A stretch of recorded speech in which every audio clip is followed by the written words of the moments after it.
So, good evening, everybody, and welcome to tonight's People's Scrutiny Committee. I'm Councillor Jane Burton. I'm chair of the committee and I'm joined by colleagues from Democratic Services and colleagues from cross parties. So, first of all, apologies for absence.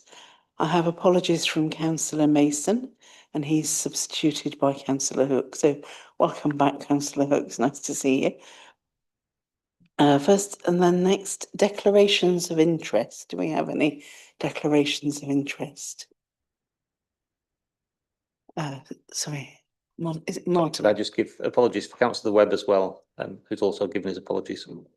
I don't think he was expected to come actually, so he doesn't need to give apologies, but thank you all the same. We'll note that. Councillor Pavlovic, did you have something? It was just that the final agenda item falls into his portfolio, but I mean, it's not formally a member of the committee. No. That's why I wasn't going to give his apologies, because I wasn't expecting him. Okay. Right, next, moving on to the minutes of the last meeting that was held on the 9th of July, 2025. Has everybody read through the minutes, and are they a true representation of everything that went on? And would anybody like to add anything?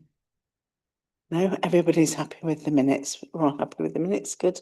I'll sign the minutes then. Thank you very much. So, public participation this evening. We have no public speakers this evening. So we'll get straight into the business of the meeting. So, agenda item 5, neighbourhood model update. And a recommendation is needed to note the progress made on work streams and consider any comments or recommendations for consideration in the November report to executive. And tonight we welcome Pauline Stutchfield and Laura Williams. So over to you both. Thank you very much. I'll kick off. Thanks for having us. It's really nice to be back to share how the neighbourhood model is starting to shape up. Since we last came to Scrutiny, there was the executive paper to approve the design principles, and we've now moved from talking about those design principles to starting to build what the model's actually going to look like. So for those of you who weren't on that Scrutiny committee that we came to previously, the idea is very simple. We're trying to make services feel more joined up, to be more local, and make sure that people aren't kind of bounced between teams, and that support feels much more personal for people. So we've been working with partners across health and the voluntary sector to try and get some of the basics of the model right, the shared outcomes that are in the slide deck that you've got, and a practice framework to consider how we're all going to work together across systems. And we're also working now with managers across the council to figure out what that's going to exactly look like operationally on the ground, where people will be based, who those teams will be made up of. So it's important to stress it's not just a new structure for the sake of it. It's about trying to get people the right help from the right person at the right time. So I won't run through the slides because you've had them in the papers, but just invite questions, but really keen to hear your thoughts about what it'll make it work in your wards, what else you'd like to see from us moving forward.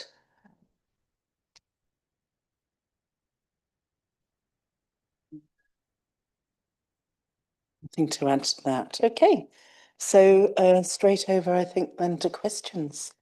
Councillor Waller. Thank you, Chair. The report is interesting from the perspective of a ward councillor. I think seeing it in practice and understanding how it's going to work is vital. And I've got some recommendations to table. Because I think we need to understand what work will be done by estate workers, what will be done by public realm, and what will be done by these neighbourhood caretakers to have clarity and details of staffing levels and capacity in each team, and the geographic breakdown to ensure that all ward councillors can see what coverage there is for the area they're representing, the people who come and talk to them, to understand what can be overdone done to tackle street level issues. And I think that links in with the discussions I've had on a number of occasions with Councillor Pavlovic about the HEAP programme. We see from the Q3 finance report that there had been allocations for drying areas in Holgate, but it wasn't clear how other areas could bid for that funding. And I think that's integral to this system. In terms of practicalities, I've been on 2 estate walkabouts, and it's good to see them come back. It's something they've been calling for a number of years. And today and yesterday, I was there to keep the estate manager company because nobody else was there. And I think if this is about having a model that ensures there's a seamless join between departments, then there needs to be that buy-in. And I hope that that can be addressed. And I think the clarity is important because next week there's the neighbourhood caretaker walkabout in Ascot Way on the 13th. And then on the 14th is the estate walkabout with the HMO. And I would have thought we could join those up, I hope.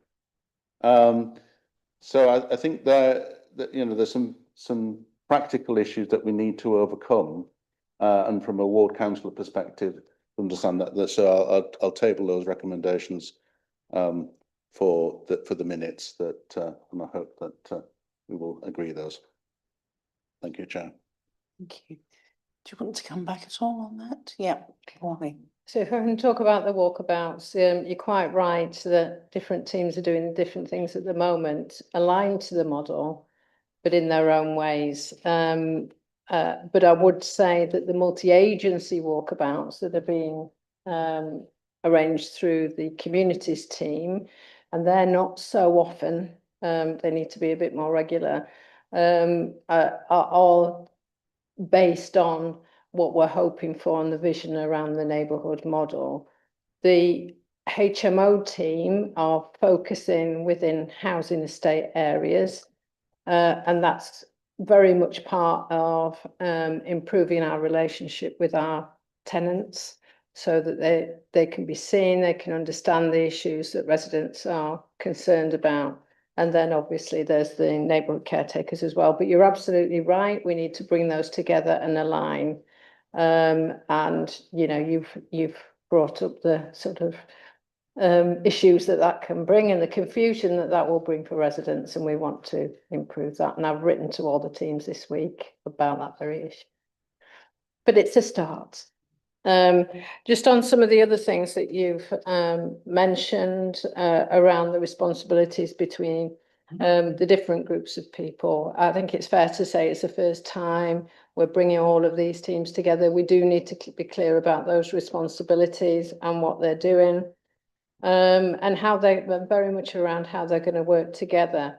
I have to stress we're not talking in this model at all about providing a homogeneous set of staff that work within each area, that you will have your own individual person from each team. What we are doing is about using our resources in the most efficient way and where the need is, and moving it to where the need is.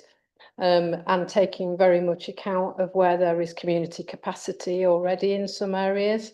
I've talked to some councillors already who say, actually, we don't need that service here. We've got volunteers who do that. What we would like to have is some support for those volunteers. So this is a very flexible model, moving to where the resources is needed. Now, so in some teams, they will need a structured approach, and they will need to know where they're working in a systematic way. And some of the frontline services are thinking about planning in that way. And so for our building services, for example, we don't have many houses, council houses in the northern area. They're going to plan their resources within the 3 other areas in the city. So it is going to change. So it's going to be very hard to say who's going to be working where. And actually, where there is a sudden need, we might need to bring in team members. And we've got to remember, we're going to be working with health, we're going to be working with police, we're going to be working with schools. Schools are clustering themselves within these areas as well. And there may be other resources that come into areas that the council just isn't responsible for. And it's going to take some time for us to understand who's there. One of the basic pieces of resource that all of the sectors we're working with have been asking for is a local directory of who's where. And I think that's critically important. The GPs, primary care, have been particularly keen to have that so that they understand who's in their area. And I think that's really important information for ward councillors to have access to. So you know who's in your area, who can support residents at any one time. So we'll be working on that, building on the Live Well York platform. And then you mentioned a follow-up report on the access to HEAP estate improvement grant. We don't have HEAP anymore. It doesn't exist. We still have a financial allocation called the Neighbourhood Improvement Programme Fund. It's part of our capital programme, and approvals for that will come through from officers where appropriate through to members if it requires a member decision or an officer decision as appropriate, in line with local improvement priorities. And so there was, for example, reference to that in last night's housing development programme update to executive around putting some of those resources to support some initiatives within the Wongate area improvement plan, for example. So that's how it will be used going forward. Thank you, Chair. Thank you. Any supplementary? Thank you, Chair. Just in terms of this neighbourhood allocation, I understood that the estate improvement grant was capital. It's not clear how, if that's been top sliced for the neighbourhood model for revenue, that's going to work. Well, I'm afraid that's how I read the financial report, for quarter 3. So if that's not happening, I'll follow that up outside the meeting. Okay. But I do, from what you've described, how can an area, tenants in an area with issues which previously would have been had funding allocated at the estate improvement grant meeting, we all remember those, but there was clarity on, there was so much for this area, everyone had lots of different ideas, but the opportunity was there to say, well, in terms of a limited resource, we will rank them in this way, and that was a publicly decided activity.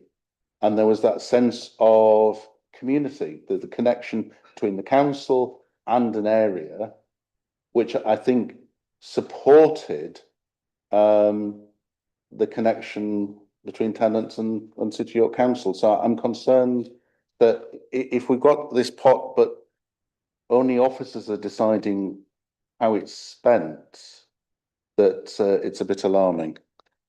I think Councillor Pavlovic would like to come back on it. Thank you, Chair. And thank you, Councillor Waller.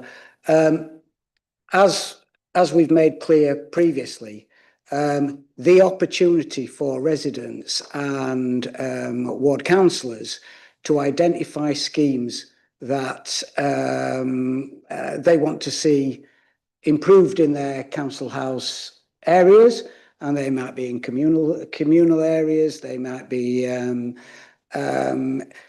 what would have been formerly, in some wards, very limited amount of HEAP, can still go through as a capital request. The investment that we've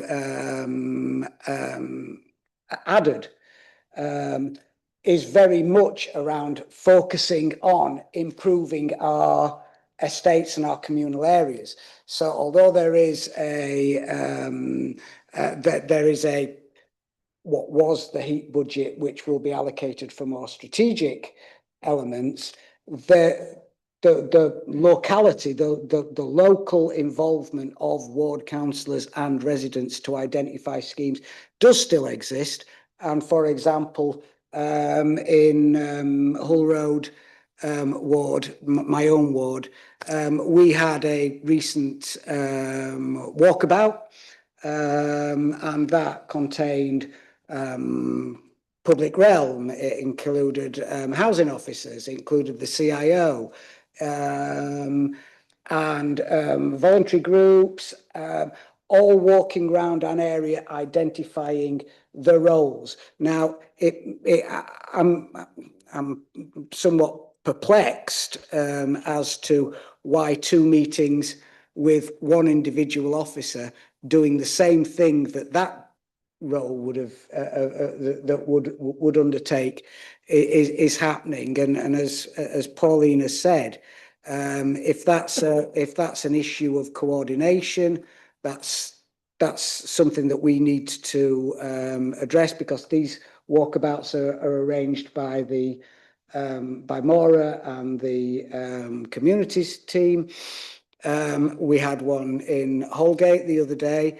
I don't know whether you requested that meeting or whether that was an identified meeting, and it might be different where members actually request a walk around. But when the ones arranged by the communities team happens, that will be a multidisciplinary, multi-agency, and it would have had the police at both of ours. I don't know, did you have the police there? We didn't. No, is only because they were on rest days. So it's very much around identifying those projects that need doing, whether or not they would have gone via HEAP. They will still be considered for capital funding. Great. Just for the record, CIO, what's, Community Involvement Officer. thank you. So, In our your council- case, I think it might be Mikhail. okay, oh, yes, Yeah. a local area coordinator? Oh, did she go?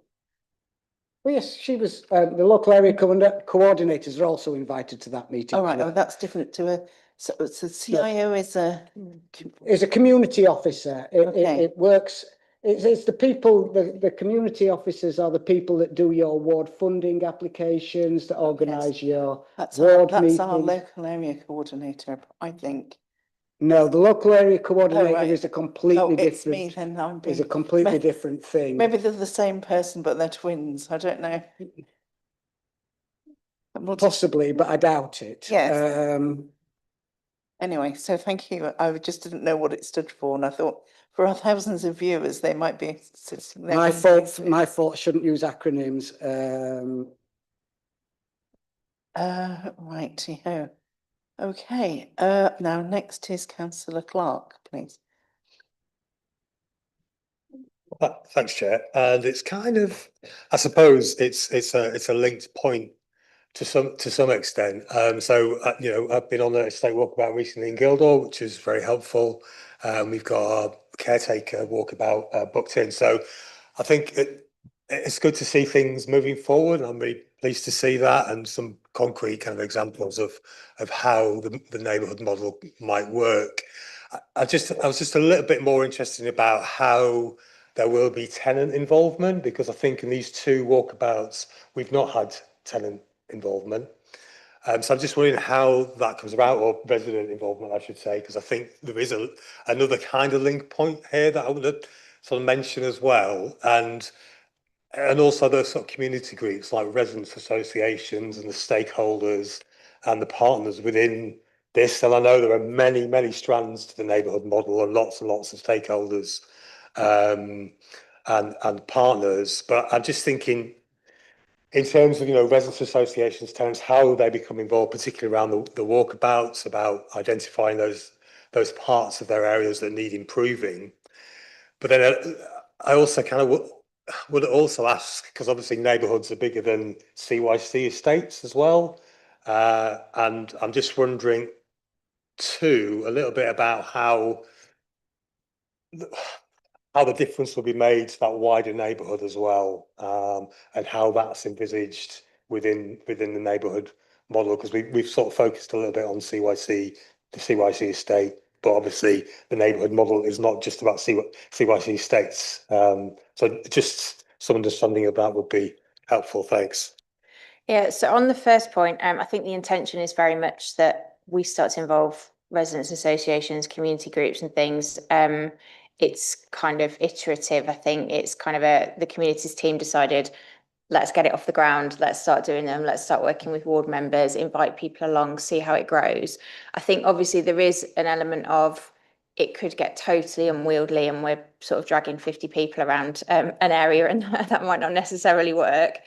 So we do have to think about how we manage that and the people that we invite along. And I suspect that will be different depending on whereabouts in those neighbourhoods we're having a particular walkabout, what the ward councillor's preference is, you know, the things we're trying to tackle in those particular areas.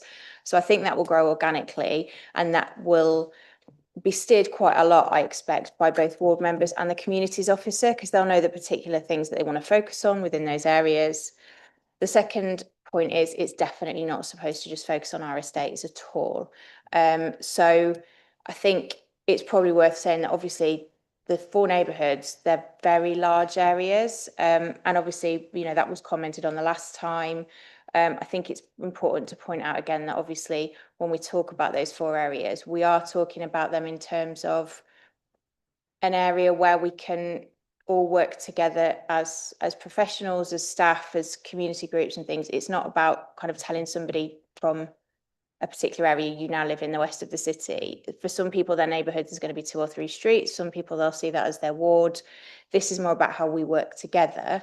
But we envisage those walkabouts moving around within that neighbourhood across the year, basically. And as we've said before, it's about kind of targeting that need. So there will be some areas within those areas who have much more community capacity, who don't particularly feel that they need that ward walkabout.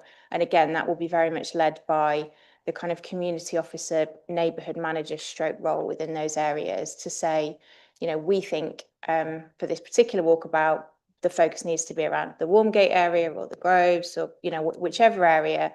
And then they will just rotate around. There is definitely not an intention to just focus on CYC estates.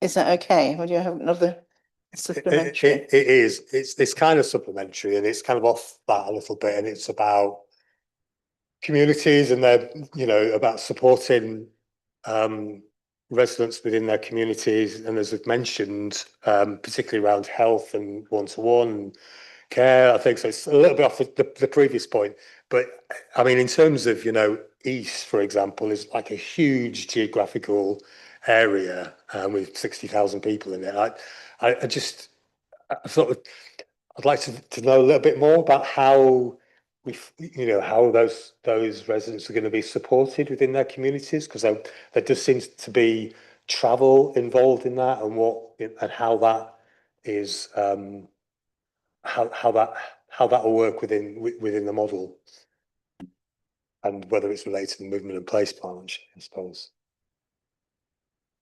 Yeah, there is a lot around that, and you know, there is still thinking to do around if people have to, you know, travel for particular services, how we tie that in with kind of sustainable and affordable transport options for people.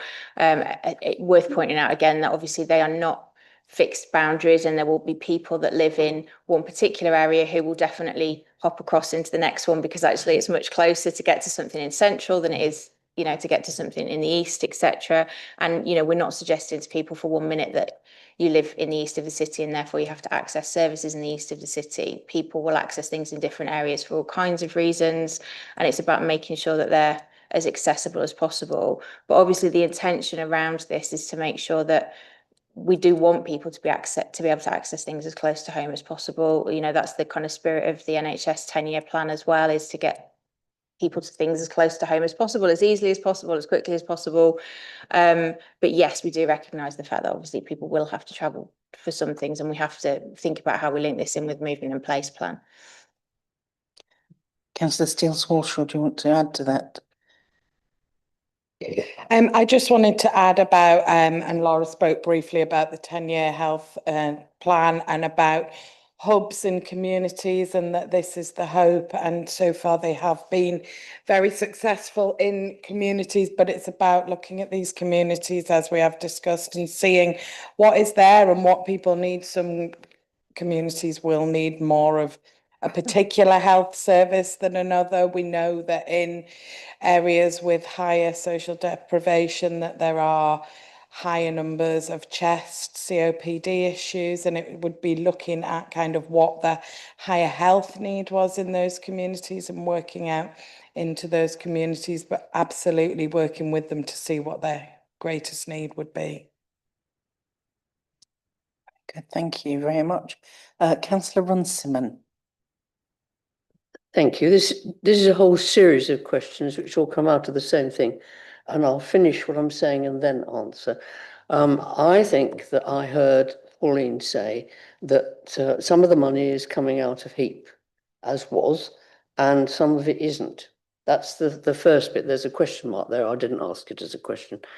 Now, if that's the case, then we need to know when this might happen in areas that are not eligible for HEAP. That's a concern, and it's a particular concern in my ward, which comes up as very low on council housing, but of course it's got an enormous amount of social housing of JRHT. And what is not on page 32, there's nothing there about a big council house owner, social housing provider, is the right term, and it should be. And then what you've missed off is the parish councils, because the parish councils and the town council do an awful lot for their area. But the difficulty in New Earswick in particular, which is a deprived area, is that some of it is JRHT and some of it isn't. And I have a rare old time finding out whose lamppost is whose. So I think that I'm glad to hear you say you speak to councillors, and I hope you'll speak to all councillors in all wards. That's really, really important, because, you know, we don't half accumulate a lot of information. And if you could provide a timetable, and we can, those of us who are on parish councils, and there's quite a few of us who are, we can say to them, this is going to happen. It's likely to come to our area at this time. Have some idea of what you might contribute, what might need doing, what, going back to what you said, what residents association, because we've got a resident association in New Earswick as well. What walkabouts already happen. Huntington already does a walkabout. There's a lot missing here. And one of it is just trying to find the order in which things are being done and the relevance to all the wards, and not just the few that have started off on what may be a pilot. So if you'd like to answer any of that, I'd be very pleased. Yeah, sure. So you're absolutely right. In some areas, they aren't council housing areas, but there are other housing. You are correct that in some areas there aren't housing, council housing, or CYC council housing, but there are social register providers of other types, and in your area, Joseph Rowntree is key. We will work these neighbourhood managers, who are your current community involvement officers, will work with the local partners. So I think it's fair to say Joseph Rowntree in that area will be a local partner who will be involved in locality working in that area. And we need to have those conversations with partners to say you need to be part of this. Now, some partners are already involved in the project management around this. So we have something called, I'm sorry to go into jargon, but York Health and Care Collaborative, where many partners are involved. People like the hospice, Mind, community groups, Explore York, primary care providers, and others, a wide range of others are in that collaborative and come to talk to us about how they want to engage in their local area with the neighbourhood model. And this model is so flexible, it doesn't matter where you are, whoever's in that neighbourhood will be involved in developing the model. In terms of HEAP, the HEAP fund, the neighbourhood improvement funding as part of the Warmgate model is in the mix with other funding, other capital projects and funding in that area to do with the housing development for Willow House, for example. So I don't know if that was the bit that you picked up, but there isn't any other funding available for the neighbourhood model. There isn't any specified funding that's not outside of existing budgets at the moment. We'd love for each of the neighbourhoods to really have a focus on grant funding, putting in bids for local initiatives, but there isn't any extra budget to support this infrastructure at all. I just make sure, but properly. So you're saying that all the funding has come from what was the estate improvement grant? There isn't any extra on top of that? There's no, and it's to do with capital works, as Councillor Pavlovich said, and some of that will be identified within communities themselves. Some of those will be identified as part of engagement, as part of capital projects. So the Warmgate improvement area has been developed alongside the Willow House proposal. And residents themselves have identified improvements that they would like, and some of that neighbourhood improvement funding programme funding will go towards some of those improvements. So the origin of where that spend will come from residents themselves. Right, next is Councillor Maroney. Oh, a supplementary to that, sorry. Sorry, Councillor Maroney, can you be a bit more patient? Sorry. Yeah, it's just a quick point, just for clarification, because you mentioned community involvement officers becoming like the neighbourhood managers. Is that have I understood? Pardon? I am switched on, yes. I'll shout a bit louder if you like. So, yeah, just clarity over whether, I think you did suggest this, the community involvement officers will become the neighbourhood managers. Now, is that just for kind of like the more estate type stuff, the public realm stuff, or will it be in terms of the kind, the other parts of it, if you like, with the other partners like the ICB, etc. Yeah, so it's important to stress that that is not a done deal yet. We have not been through any processes in terms of staffing or change or any of those discussions, but there is sort of a tentative idea that's what that role will become.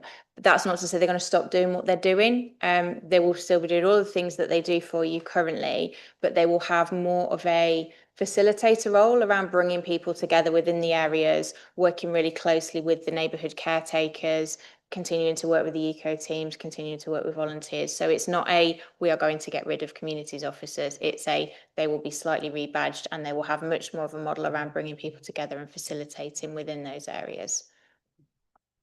Councillor Pavlovic.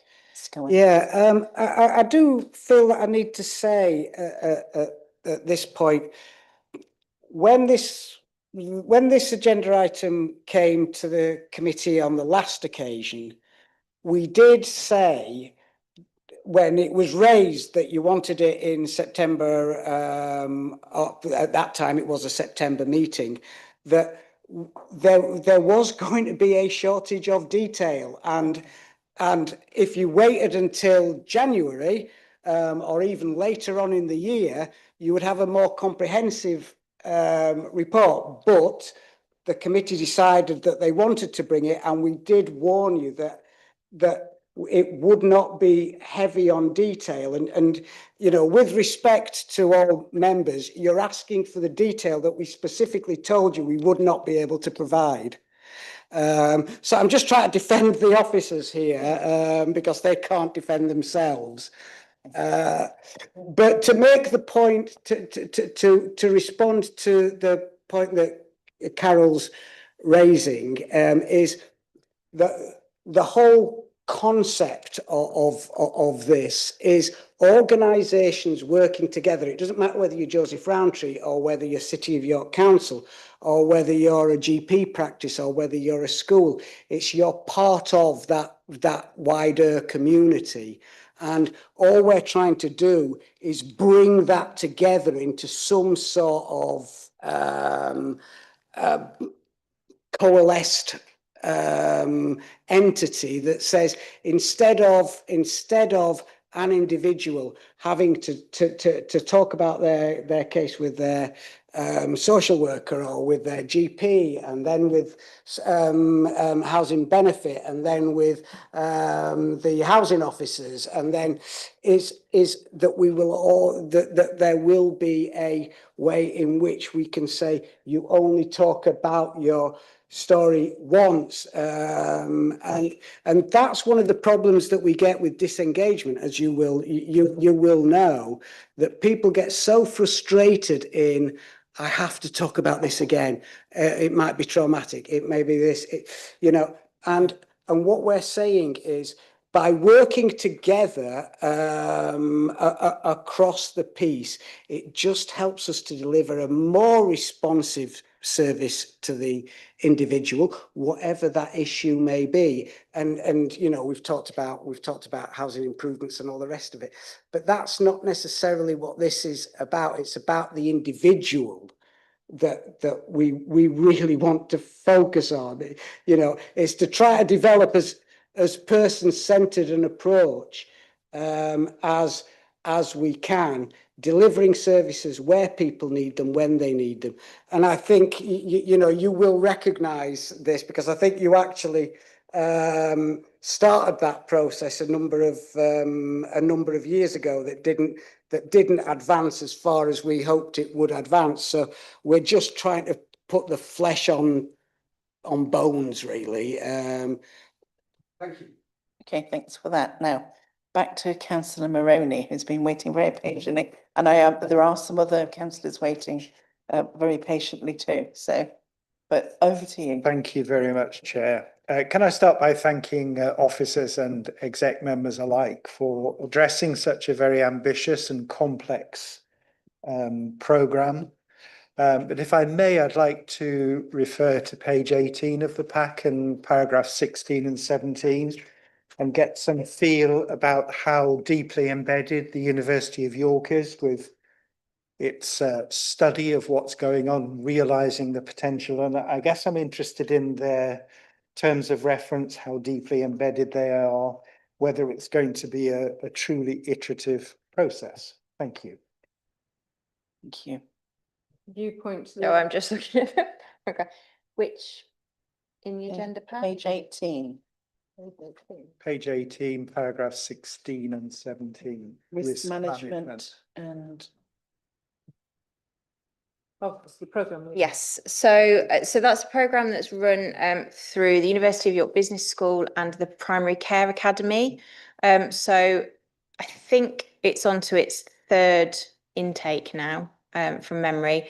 And I was on the first intake with about 15 or 16 colleagues from primary care, the Deputy Chief Executive of York CVS, and a few others.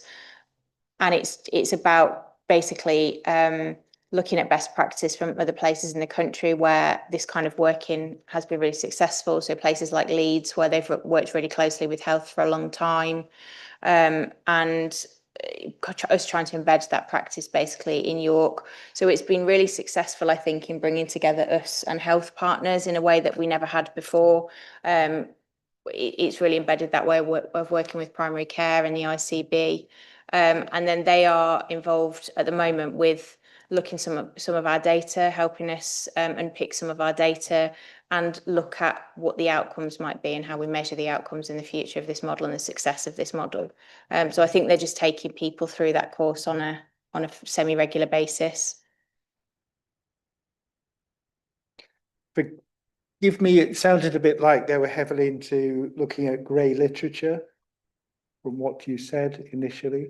So no, I think they brought in a lot of people essentially from other parts of the country. So on the particular iteration of it that I did, we had people coming from who were working in Leeds. We had people come in who were working in kind of South Cambridgeshire and a few other places to talk about how this is working on the ground in their areas, the outcomes that they've seen, the impact that that's had on people living within their areas. So it was more about sharing that experience of practitioners across the country than just the literature side of things. Could I ask? Yes, certainly, yeah. Sorry, final one, promise. Are they going to be actually following the process of embedding this new model and providing recommendations for future best practice? Yeah, so they're working with primary care at the moment, helping them work through some of their data and things at the moment in support of this model, helping us to look at those kind of shared outcomes and the KPIs almost, I guess, that we want at the end of this, and helping us then assess that. Morning. And they're also a member of the York Health and Care Collaboratives that are delivering the neighbourhood model. Excellent. Right, okay, next I've got Councillor Nelson followed by Councillor Nichols, Councillor Cuthbertson, and I think we might think about drawing it to a close after that, because if that's okay, unless anybody's got any burning questions. But so Councillor Nelson. Thank you, Chair, and apologies for you getting grilled by the entire committee one by one. I just wanted to ask about the team around the school kind of approach and how the model fits in with that, because that looks like something that's really positive and yeah, quite different to the other things that we've been talking about. So yeah, please fire away, Martin. Thank you. And actually, it is a really good example. I think what Councillor Pavlovich was saying. This is a massive opportunity to bring together issues that are across different agencies, with agencies working in a very different way, often taking their services to people rather than waiting for people to come to their service. So schools are a really good example where at the moment, we know we've got a fairly fragmented education system with different multi-academy trusts, maintained schools, etc. And often within a multi-academy trust, they will focus across that trust about what they feel are the key interests for that trust. And those schools may be dotted all over the city. What this does is bring together, and head teachers are completely behind the concept of in an area to bring all those head teachers together about actually what's important for that area. Where do we best want to put our resources for that area? So one school may say, actually, I'm not having many issues here, but actually we can see across in the next school, we've got lots of things happening in the community. We've got groups and gangs developing, those sorts of things. How do we then collectively bring resources around that particular issue? And it might be we bring in a psychologist to support that group of head teachers. We might want to work with a group of social workers who, interestingly, will also be. So, all of my service is going to be working towards the same model. So all social workers, all of early health workers, we will model our services across 4 areas of the city. And when those people come together as a group of professionals talking together about the same issues, it becomes really powerful potentially, rather than thinking actually about the whole city where, we know that there are considerably different issues in one part of the city against another. So it's about focusing our resources. I think another good example would be, at the moment we may have something like the school's wellbeing team, which is mental health working in schools. They may want to, I certainly met a colleague last week who they're working in one school, but they're not working in the next school that is literally at the end of the street. Both of those primary schools are feeder into the secondary school. So how do we think about managing our resources differently and making sure we commission things that sit alongside each other rather than in sort of very different ways at the moment? Hopefully that answers your question. That sounds great. Thank you. Can I just ask, are the police, are we working, how do the police fit into this? Because I know there was mention of the police earlier in terms of a wider involvement in the model and partnerships. Are they part of that? Or youth justice similarly? Who wants to answer? Yes, so we've had conversations with the police. They've been kind of rethinking their neighbourhood policing and how that's all working. And so we've had quite early discussions, I will say, with them around their involvement. Obviously, they are keen to have neighbourhood police attending walkabouts, thinking about some of the ways that obviously that they can not designing out crime necessarily, but you know, if hedges need cutting back in a particular area, or you know, you've got a certain hotspot here for this, what can we do in terms of public realm to tackle that? So they are really keen to be involved in that and think about how they align their neighbourhood policing. So I'd say, yeah, it's an early stage, but they've expressed real interest in working with us on that. And I think we've already talked previously at Scrutiny about Clearhold Build, some of the successes that we had from Clearhold Build. And we talked about the fact we don't want that to be another pilot that works really well and then just drifts, because obviously it's no longer a pilot and there's no momentum there. So we're starting to talk about how we move Clearhold Build in Clifton into business as usual within that neighbourhood, but also think about how we embed that way of working with the police and partners into this model in all of the other areas as well, to build on that success.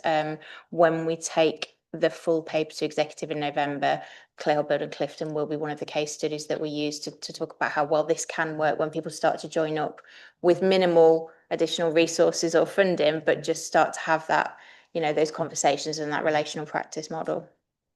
Can I just, Very quick. but just the fact that you, Martin, just handed over to Laura then perhaps answers an element of my question, which is, I was asking about the schools and the team around the schools, where are the police, so you're obviously working with the police on the other side of the neighbourhood model.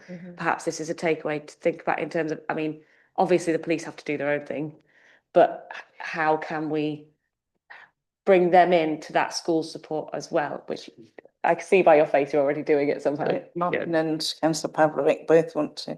Yeah, they absolutely will. I think this is about identifying need using data far better than we ever have done. So identifying community level data. Clearhold Build is a superb example again of how partners come together on a particular subject and issue, rather than actually just coming together for the sake of it, because all agencies need to work together. That's a really poor way of using resources. When we focus on a community and use data to focus on a community, what we'll do is bring together all the different agencies around that particular issue, whether that's the police, whether it's health, social care, you know, whether it's about CAMS or education psychology. There's lots of different people that will come together on different issues, but not necessarily every single one, just for the sake of coming together. Okay, thank you very much. A good point, Councillor Nelson. Councillor Nichols, very patient. Thank you. Wait. Thank you. The pick up Councillor Pavlovic's point, there's not detailed ones, it's just how you're defining things, because you know, I suspect that Bishopthorpe's not a top list for issues, since we don't have a great deal, thankfully. But you know, you use phrases like community and volunteer, but what are these people classing as? Is it all the same for everybody? It was touched on earlier, we have parish councils, are they part of that? Is Quench, my cafe in a church hall, are they community? So there's phrases that are used. So when you have these meetings, sorry, they go around each one, you know, this is an area once per month. At the end of that month, what is the review to say, what have we learned? Because it is new, so therefore the lessons need to be quite quick. You can't wait a year or 6 months. So this month, so what is the review to say, well, my community was this, my volunteer engagement was this, you know, what it is. And, you know, I think the point is that, you know, we are in one group, but the 11 bus goes into Central. So services in Central would need to be made aware to my community, because if you're on a bus, you ain't going around the rest of the neighbourhood. And for the next, and I'm picking up Councillor Pavlovic's point, the next one, would it be helpful that we said we would like these details bringing to the meeting, rather than coming and asking questions and actually said in advance, can we have 3 months worth of, so if you're going to come back in January and you're having these monthly meetings, I assume, can we say, this is the information we want, we've been, you know, have you involved my neighbourhood in this way or whatever. So, and sorry, one really small little detail. It says you've got a HGV sweeper support team. Does that mean one of the team can drive a HGV, they've got the licence, or does it just mean you've got a vehicle that you acquire from a different part of the council? I'll try and do them in order, except for the question about the HGV, because I have absolutely no idea what our neighbourhood caretakers and who's driving a HGV. I would have to take that away. So I think the first point was about Bishopthorpe.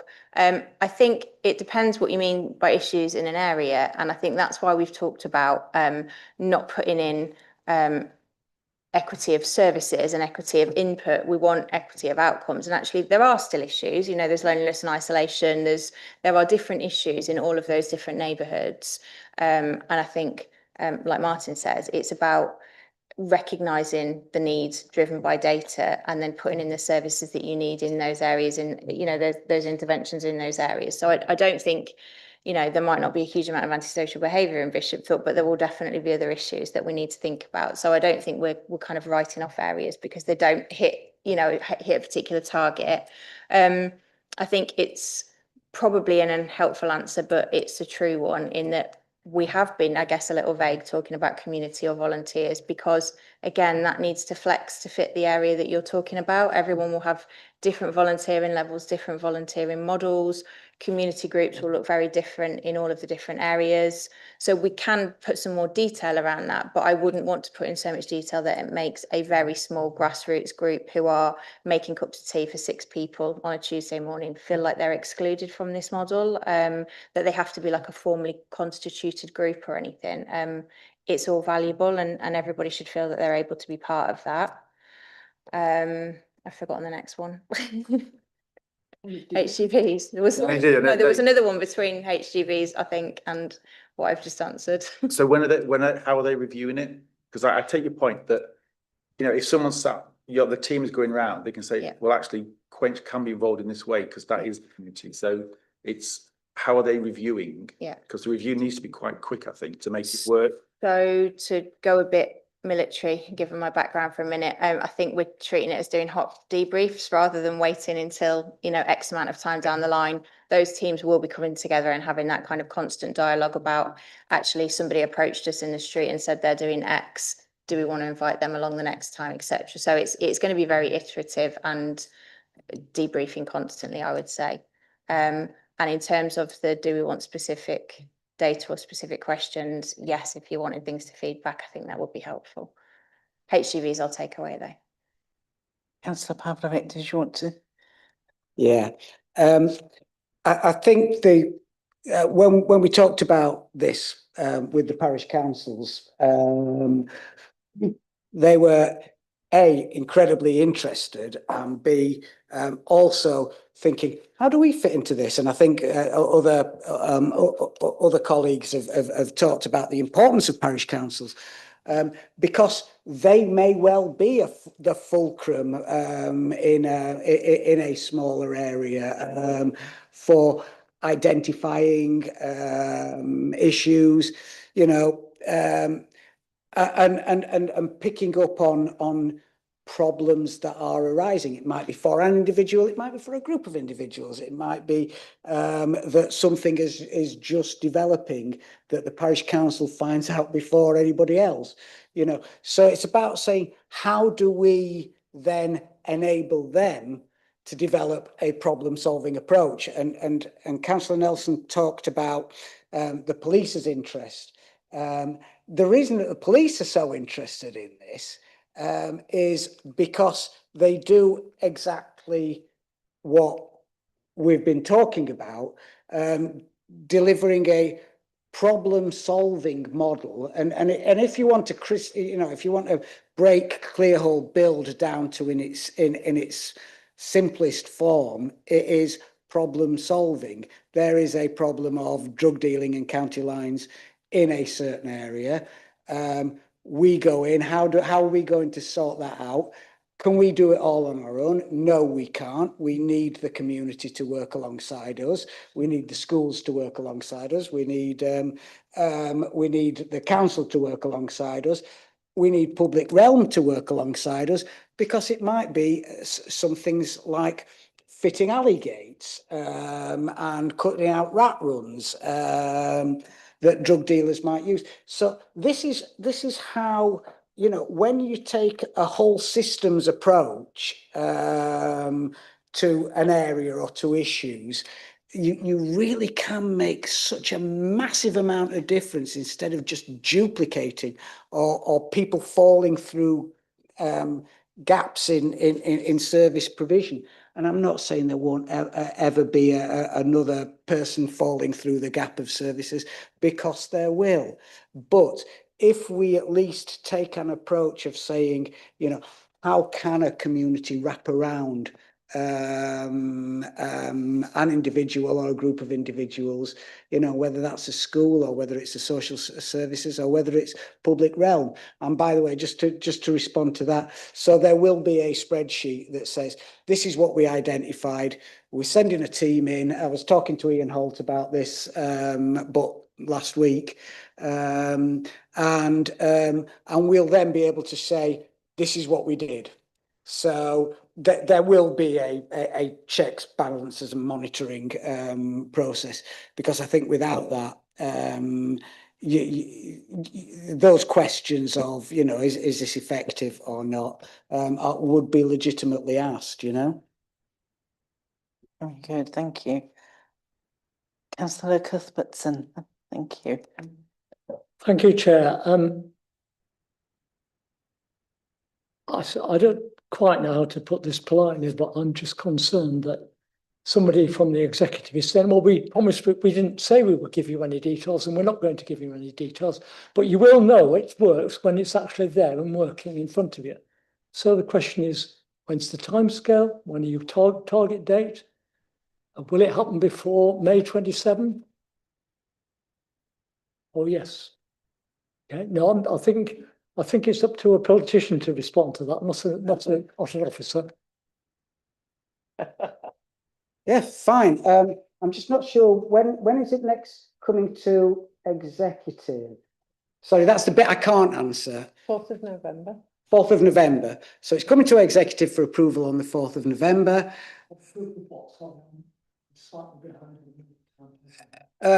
So the neighbourhood model, the council moving to a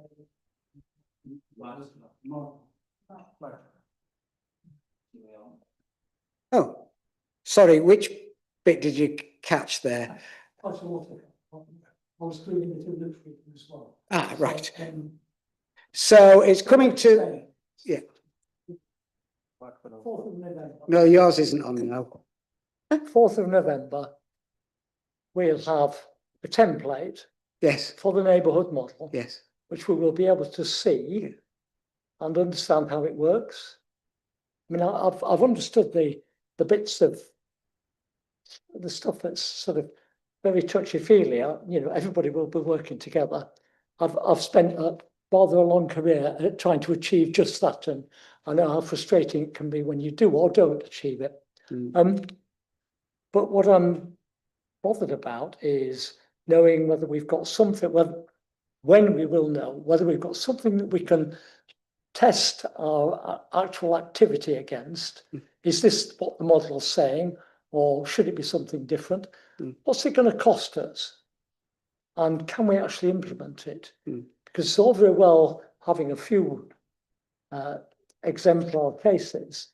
It's a very different matter to actually have an ongoing system where, how can I put it, the approach is embedded in everybody's head and they all pull together. And I've seen that happen on a few occasions, and when it works, it's great. So, you know, I hope for the sake of the city council and our residents that that's what's going to happen. So yes, and me too, and I appreciate that you're asking for a politician's answer, but Martin would say, if he was allowed, that the schools are already working, you know, as part of this, have already clustered together. So that's schools. You know, GP surgeries are very much looking to work to a cluster model. That's not a CYC cost. That's a different form of working, and I completely get where you're coming from. The proof of the pudding will be in the does it make a tangible difference? Now, how do you define a tangible difference? Is it that somebody lives longer? Is it that somebody goes to A&E less times than they did before? Is it that a GP's workload? Sorry. Chair, that's exactly my point. What measures are you going to put in place to know that it works and it's saving you what you expect it to save, and it's benefiting people by what you expect it to benefit them. And if you some of it can will answer be, that question on the 4th of November, some of it. No, but some of it will be long term, and that's the very nature of it. You know, any intervention, whether it's a substance misuse intervention or whether it's a mental health intervention, has to be measured over a period of time, at least a year. So you're asking when will it be implemented? It will be implemented as early in the new year as we can possibly make it. What we needed on the 4th of November was an executive approval for it to go ahead. And that's what I'm hoping that we'll get. But I'm sure you've got another supplementary that. no, I haven't. You've said enough, and that's fine. Thank you. Thank you very Good. much. I think actually we'll call a halt to, I think you've been grilled sufficiently. I just want to thank you all. And I do note that this came to a different committee originally, and that it was only in January this year that it first came. So, and I take your point that it's soon. So apologies that we didn't point that out sooner. So just very briefly in summing up, we have the recommendation from Councillor Waller that will be noted, and we've got all the points that we've been through. I'm not going to go through them all. James has been noting those, and so has Reese. But what I did get very much was it's a person's data and partnerships and looking at issues and police, CAMS, social care, education, GP surgery. It sounds really positive. And because as a new councillor, it was like somebody would come to you with an issue, come to me with an issue, and I just wouldn't know where to look. And it could be hit and miss, whether you got the right information or you asked the right colleague who knew about it. So I think this is a very positive way forward. Well, and we're wishing you all the best for this with it. Sorry, Councillor Runciman. I'd like to second Councillor Waller's suggestion and also make an additional suggestion that this might come to a briefing session rather than to a scrutiny committee. Yes, absolutely. So that it's a one item agenda, and we can ask the questions that come out of what is found from what has been asked. Thank you. Certainly, except that if it's a briefing session, it won't be webcast. That's so we'll weigh that up. We can maybe discuss that later. But for the time being, I want to thank everybody for their input tonight. Sorry. I know we've. I think we're okay with that. It's okay. I know we've sort of gone on a bit with this one. Sorry, I can't hear him. I know that we've spent quite a lot of time on this. Could you just remind us what Councillor Waller's recommendations were, please? So there's a recommendation, request that there is an update report detailing the difference in responsibilities between estate workers, public realm and neighbourhood caretakers, and details of staffing levels. I think that was addressed by Pauline, and that specific ones couldn't be so as specific as that.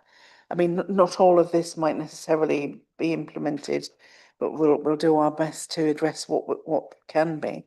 And capacity of each team with a geographic breakdown to ensure that all ward councillors can see what coverage there is for their area, and enable the public and councillors to understand what can be done overall to tackle street level issues. Request that there is a follow-up report on the access to HEAP estate improvement grant to ensure that tenants and councillors can apply for funding for improvements in their area. Well, as we've discovered, well, there is no longer a HEAP, but there is now, I've got it written down, somewhere on a bit of paper here, the different type of funding. Neighbourhood improvement programme. Okay. Nick. Right, instead of a HEAP. Yes, Councillor. In your summing up, you said that you wanted an access point or when you were with previously to this new policy, you were struggling to find the access point. As a result of today's discussions, I'm completely at a loss what the access point is going to be, so I would like that clarifying as well. Is that not the directory that's coming together as well, or not? But thank you for, so the access point. Members will still do everything through their communities officer, whatever they may be called in the future, whether it's communities officer or not, but members will still go through, if that's what you're asking, the communities officer. You've never had a communities officer? We've had them, but we've had so many and they've never been about much.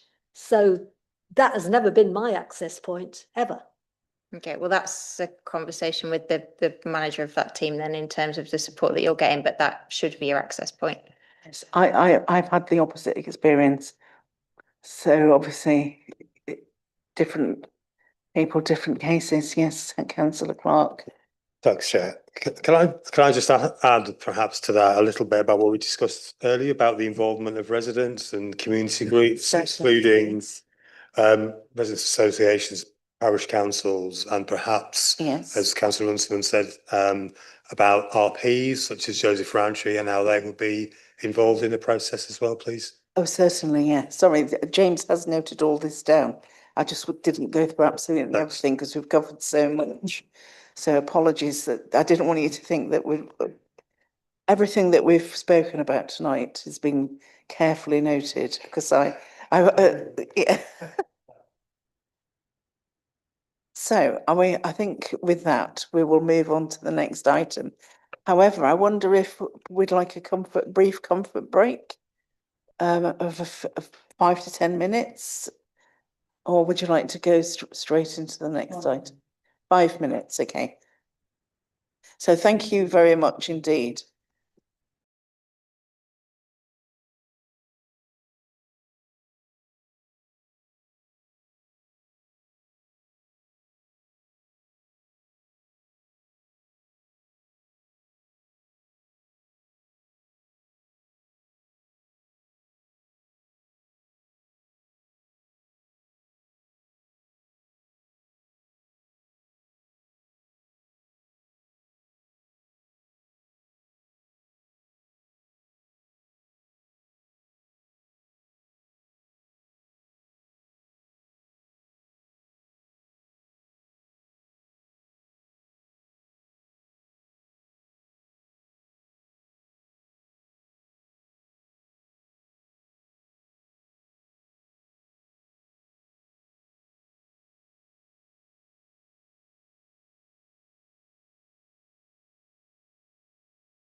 So we have Sarah Story here this evening to present on this, and Councillor Steels Walshaw as well.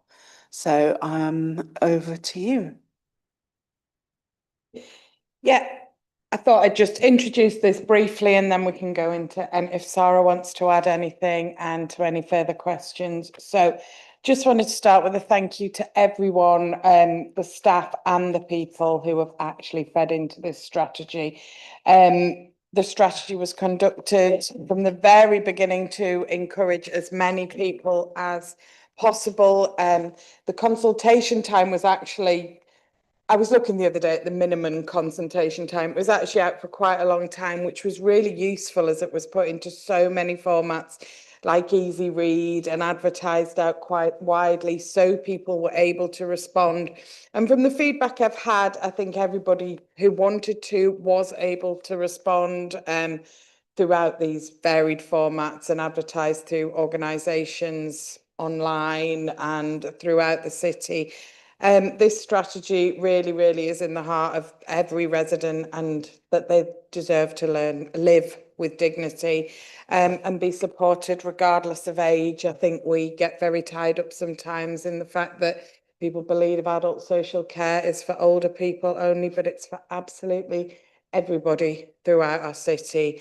And it's rooted in this belief of a compassionate view where care is not just a service, it's a commitment to everyone throughout. So I think coming across everything at the moment, we're finding it all ties in together into these community things and about listening to people across our communities. The value of lived experience is coming into things so often, and recognising the importance of working together to create the systems that actually work for the people who are going to use them, and listening to their wishes and supporting them to live in the ways in which they want to live, while bearing in mind that people are supported to live safely. We need, and this fits into the whole social care system of move and into the communities of moving beyond crisis, removing to a culture where we prevent people having to go into long-term care, hospitals, care home, and they are empowered, and we work together to let people kind of know where they want to be. So there were some changes made. We recognised there were some issues with the language. Some of it was very vague as well, and that was looked at to try and make it more relatable and understandable. So we're ready to start the next steps. We are on the way with a lot of the next steps, and I believe that this strategy puts people first and keeps them there throughout. Thank you. Sarah, did you? Thank you. Thank you. And we brought the first iteration or an early iteration of the strategy to a previous health and social care scrutiny committee, so that councillors on that committee could provide feedback at that formative stage. And I think actually quite a bit of that feedback and involvement from councillors did include the direction to make sure that we did consult and engage as widely as possible, and to make sure that as far as possible, people with experience of social care, their carers, families, friends, partners, and our frontline workforce would have that opportunity to engage and give their views. So as Councillor Steels Walshaw has referenced, the consultation was open for quite a long time, and actually I extended the date of that consultation based on feedback from some individuals and groups that they wanted a bit more time to look at the information, hear about the information we provided, and to give that feedback. So again, thank you to everybody who did engage with the process of developing the strategy. So the next steps probably is what the committee might be most interested in, and absolutely invite feedback and comment on the strategy itself, and of course how we get on with the job of implementing it. I just wanted to reference very quickly as well, I think there was also some feedback from one of the councillors about including a sort of plan on a page version within this, which the committee will see is at page 64 in the pack. And I think that was quite difficult to do, to try and encapsulate, you know, the kind of key elements of that vision and that strategy into one page, but also to make sure that we did have easy read versions and alternative format versions available to people. So thank you. I think that's probably all I need to say at this point.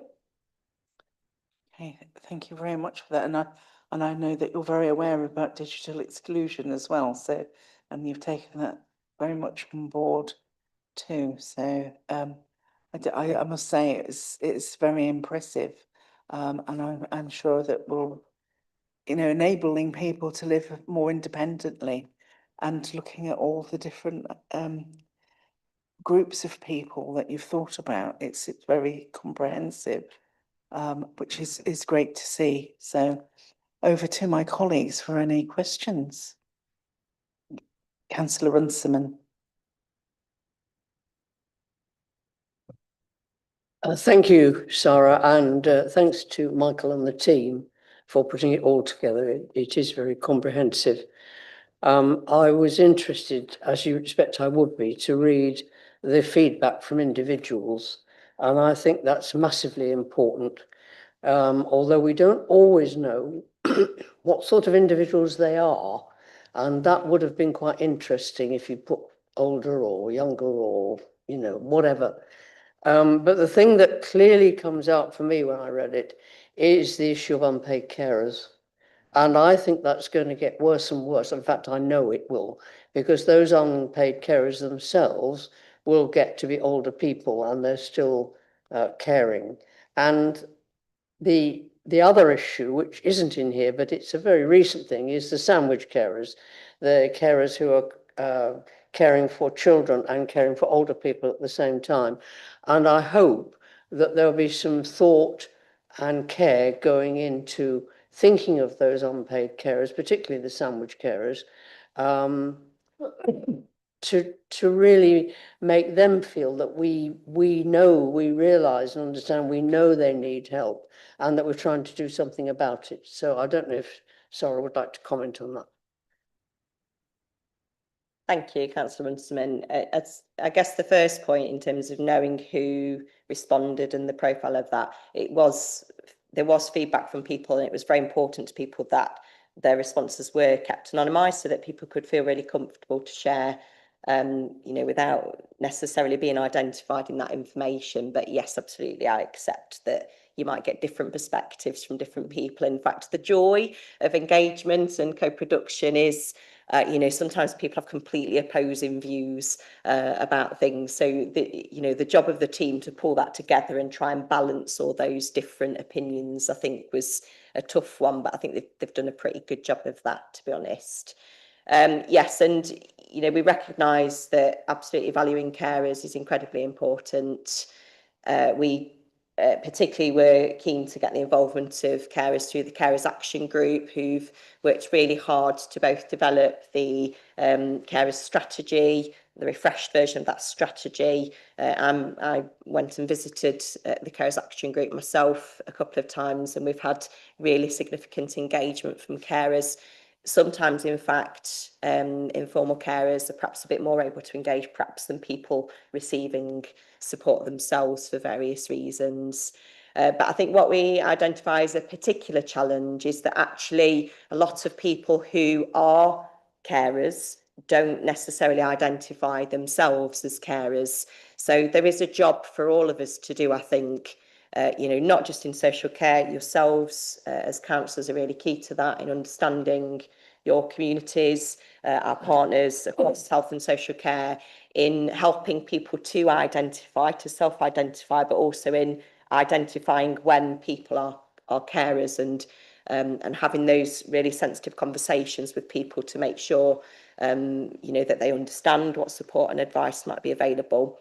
And of course, that applies to children and young people too. So we know that there are, as well as people as adults at all ages, providing care and support to loved ones, family members, friends and neighbours. There are children who are young carers in families where their parents, or perhaps an older sibling or a grandparent, might be receiving care and support. So it's really important that we understand that a carer can be any age, and that the impact of caring can fall regardless of perhaps age, circumstance, financial well-being, and also that can be, a really difficult job, a really lonely place for people to be in. So we absolutely want to work in partnership with carers of all ages, all shapes and sizes, to make sure that we can deliver what's right for them. Thank you. Thank you, Chair. Thank you. Councillor Maroney. Thank you, Chair. Could I thank officers and exec for continuing to work on this, again, very ambitious programme.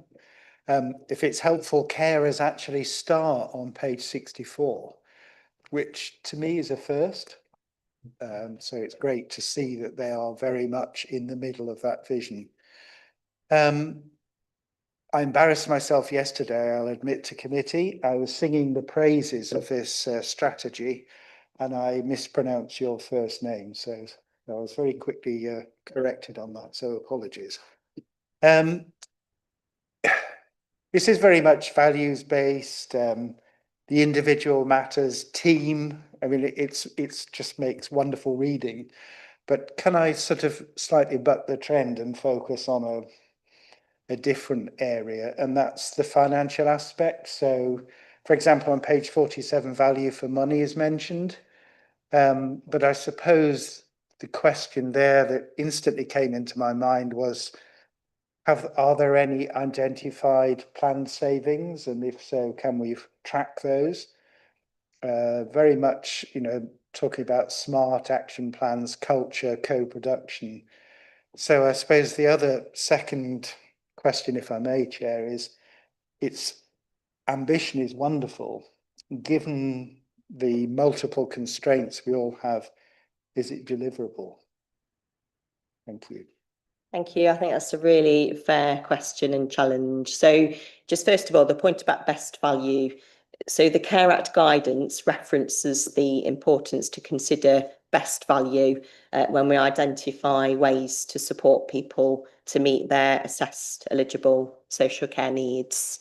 And of course, best value is a statutory duty and responsibility for the council. But I probably would remind members that actually in most cases, the person that's funding the support or part funding the support is the individual themselves. So we've also got a really significant responsibility, not just in spending public money and resources well, but in making sure that when we are identifying plans to support individuals, that we understand we're helping them to spend their money well as well.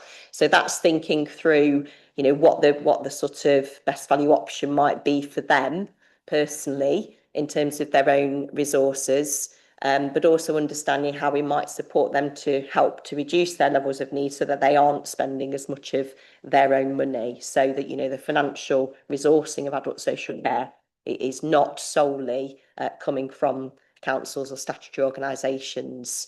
And we can, I make no comment or point on the overall resourcing of adult social care and whether that is, whether that contribution is what it should be. Reforms around contributions to care costs have been proposed at various points in the 27 years that I've worked in adult social care. I think we're yet to see some of those challenges resolved in terms of people's use of their own money. Is it deliverable? So I think a lot of this plan, actually the what we do, much of that is set out in statute. So we have to do the majority of what we're describing in this vision based on the responsibilities in the Care Act and associated legislation. I think the way we do that, absolutely from consultation, from people's feedback, is actually really, really important. And the way that we do something and whether we've spent time listening to people and hearing what's important to them, and whether we've, identified ways to achieve their preferences, actually often that doesn't have an additional cost to it.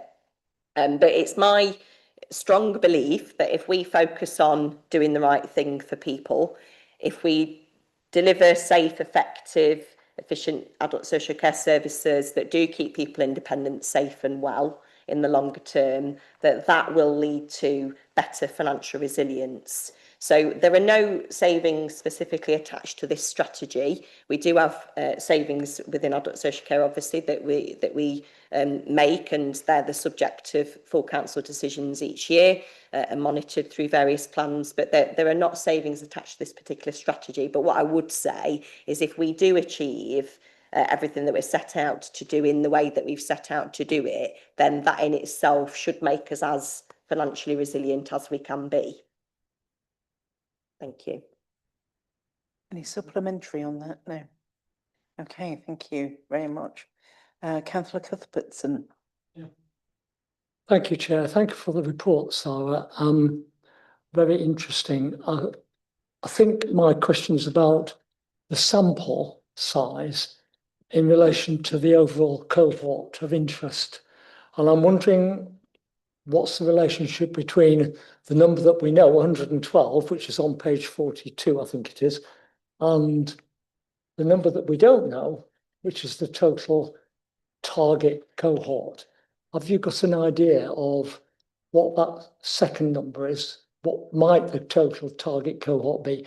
And does that mean that you could have tackled the questionnaire distribution in a different way, perhaps? It's a critical question in the way that universities see the word critical rather than normal people.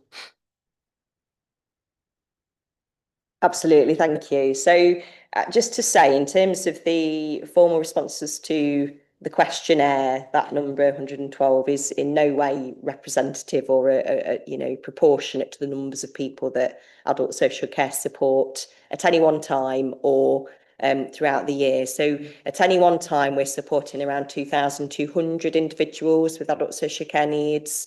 We've got around 600 to 800 people that we're providing short-term support to. We may get in the region of 10,000 plus requests or referrals for support through the year, and that is a changing population, so people will move in and out of adult social care services.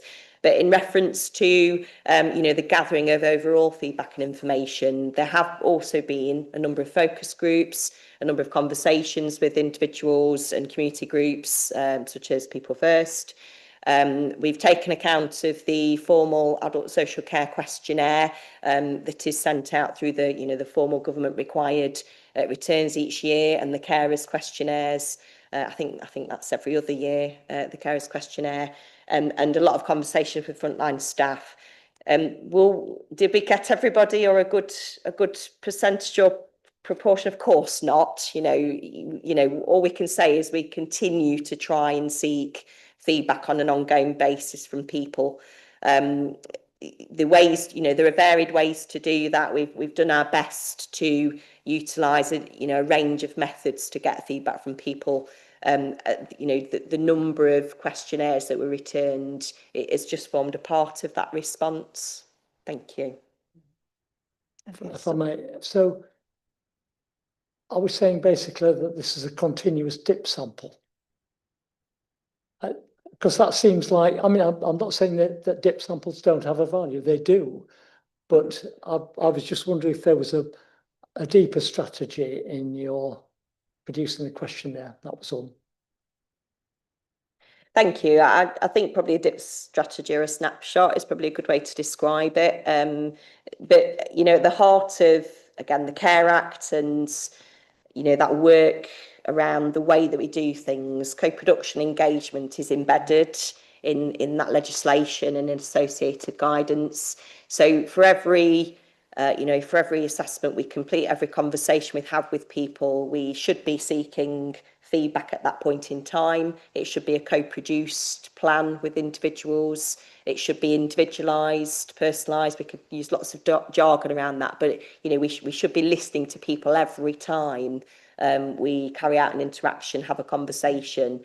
What we couldn't do is go to one individual and say 112 people responded to a questionnaire to say this, and therefore we're going to do this for you.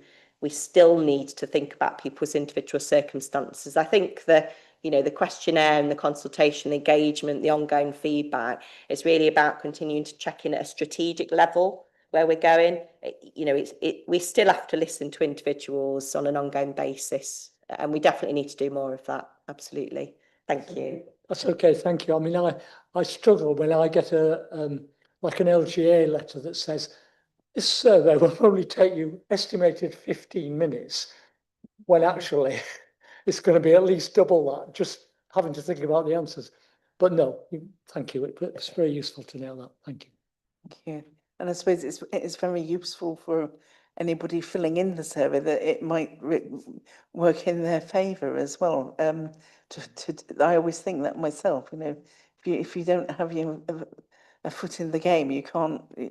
You know, you can't expect to have things going the way that you'd like them to. Councillor Steels-Water, I realise that I didn't come back to you. I'm sorry. Okay.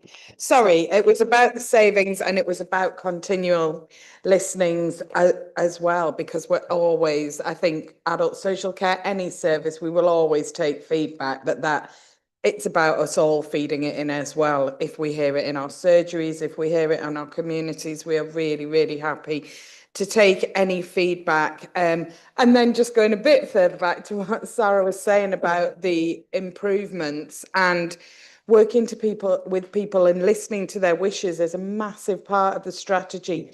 And on the whole, though not always, people do wish who are receiving care would prefer to have care in their homes rather than costly inpatient or in hospital being looked after. So that is a saving in itself if we're listening to people and putting in the adequate support at those points. Great, thank you very much for that. And I'm sorry. Jane, I'll just make a very quick comment. Having been in that position before, the difficulty is you're often saving money for other people. For other organisations like the hospital or the GPs, you're not saving money for adult social care. And trying to disaggregate that is a nightmare. Absolutely agree. And yeah, thank you. Yeah, and if you look through all the statutory duties that you have, I mean, it's not many reports that we get, if any, that have so many statutory duties within them. Right, sorry, Councillor Nelson. Thank you, Chair. And just for absolute transparency with everyone, I believe this wasn't something that I needed to declare at the beginning of the meeting, as this is a really high level strategy, but my husband is a social worker for City of York Council. And I thought it was very important to say that, because one of the questions I wanted to ask is, I mean, and I'd like to say, by the way, to start with, I think that the work that City of York Council Social Care does is fantastic, and I think this strategy just continues to build on that. It doesn't say enough about the value of strength-based approaches, which I know are absolutely embedded through what the teams do, and I think that that's a really fantastic way of working, and I'm pleased to see that kind of values and strengths-based approach continue in this strategy. But I do want to ask a question about workforce, because it's come up in the survey. It was in the survey as one of the 4 priorities at one point. It was about a skilled workforce, and obviously it's in your one page as one of the commitments as well, and it's something that is really important within social care from a couple of different angles. Councillor Runciman will agree with me, as we've both sat on Foster panel, that you see the turnover of social workers having a massive impact on the people that we are supporting as a city. And I am aware that it's a very competitive market. One thing that I wanted to ask about particularly is there any kind of specific plan for how you intend to meet these workforce goals? Because having friends in other local authorities who are social workers, I'm aware, for example, that there are many more training opportunities to kind of build specific skill sets or, you know, specific training available in other local authorities than that are available in York at the moment. That's not to say that it's not already a great place for social workers to work, but I'm aware that it's a very competitive area, and our local authority neighbours often are offering more opportunities to do a course, to develop, to become an assessor in something than we do at the moment. So I was wondering if that was what was underneath the wording in this strategy, or whether there's kind of another plan to just to maintain that core of social workers that is so important to kind of everyone in our city, as opposed to having loads of agency workers and people moving around. Thank you. Thank you. So I think I need to say it's clear that we've identified a need to develop a workforce development strategy, and that's absolutely clear feedback that's come back to us from frontline colleagues. And I was really pleased actually to see within the feedback that people did place such value and importance on social care workforce, care workers. Some committee members will know that that's where I started as a care assistant just a few short years ago. And to be honest, not a huge amount has changed in terms of the way that we value and respect the care workforce. And there are concerns and challenges about both our external extended workforce as well as the people that we directly employ. So we're really lucky. We've just recently recruited a new principal social worker, and part of her role is to work with our directly employed staff to understand what areas of development and training and support might help people. We have actually increased training opportunities recently, so we're really pleased to have supported social work apprenticeships. I absolutely love to meet with our newly qualified social workers on a regular basis to give them their certificates, and supporting people in their first year in practice is really important as well. We've also focused on occupational therapy apprenticeships and training for some of our managers in social care. There's quite a bit more to do, and I think there's, even the level of mandatory training completion, there's work for us to do there. So there's improvement that we can make in terms of the training offer at a quite basic level, as well as sort of thinking through what might support social workers and other roles to stay with us. And we do, we also have staff surveys, and we have engagement, monthly staff engagement session and managers engagement sessions where we're asking those questions, having those conversations, because I'm really clear that we don't want to just as senior managers go in a darkened room, come up with a plan and then do it to people. We need to engage with our workforce to develop that as well. And of course, we need to make sure that the way we support and develop the workforce is going to lead to better outcomes and a good experience for people. So we've got to make that really clear connection between not just offering training and people joining a training session for a day and ticking that they've done that, but understanding how that is actually influencing their practice. You mentioned strength-based practice. I'm really pleased to know that you've heard about that. And again, we know there's more to do for us to really embed that practice across the board and make sure that both our newly qualified workers and staff who've been with us for a while are really living and breathing those approaches. I think we have seen a reduction in turnover across our social work teams and adult social care in the last year and a half. And we've seen some reductions in sickness levels. So, the feedback that I'm getting from people is it's starting to have an impact, but again, more for us to do, really. Thank you. Thank you. Thank you. And Councillor Nichols. And just a couple of things, just picking up Councillor Cuthbertson's point. Is the data actually enough at all? Because to have 7% of the people disagreeing to keeping people safe is quite a scary answer that they could actually put a form in. I think that's a fair answer to put down. So I'd be, there is always statistical, who you had opinion poll, that's enough to represent the country. The main question was on page 83, it talks about having a clear action plan and SMART goals, and yet there's no SMART goals on the one-page summary. So what are your SMART goals to know that you're doing a great job, just for confirmation? Thank you. So to give people credit, I think the response around whether we should keep people safe is something we should do. It sort of triggers a conversation about safety and enabling people to take risks in their lives, and we all take risks in our day-to-day lives. And sometimes the first priority for somebody isn't about keeping them as safe as possible. It might be about thinking through what managed risks or what enabled choices might they choose to take, that might, lead to better outcomes, lead to greater independence. So I think what people are saying in some of those conversations is it's not always the first priority for me. Actually, I do want to take some risks because I want to learn to live more independently, or I want to learn to catch a bus or cross the road by myself. So I think probably this context there for people, I don't think anybody would say we should cause harm, but actually thinking about how we keep people safe is again in the context of their individual choices and lives. So I probably would just say that. There aren't SMART goals in this plan because the next steps are to develop the action plan that includes the SMART goals. Thank you. Brilliant.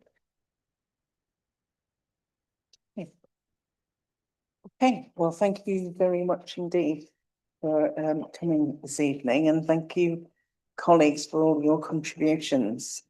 I have no more questions that I can see.